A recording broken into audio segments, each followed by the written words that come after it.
Вон там Миша подальше храпящего положили. А, он еще и храпит. Он так храпит, ты что? Ну зато кабаны не придут.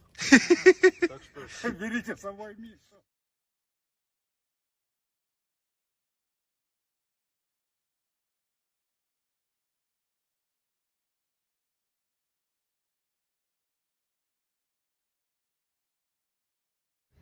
Так, у нас третий день идет. Сейчас выезжаем из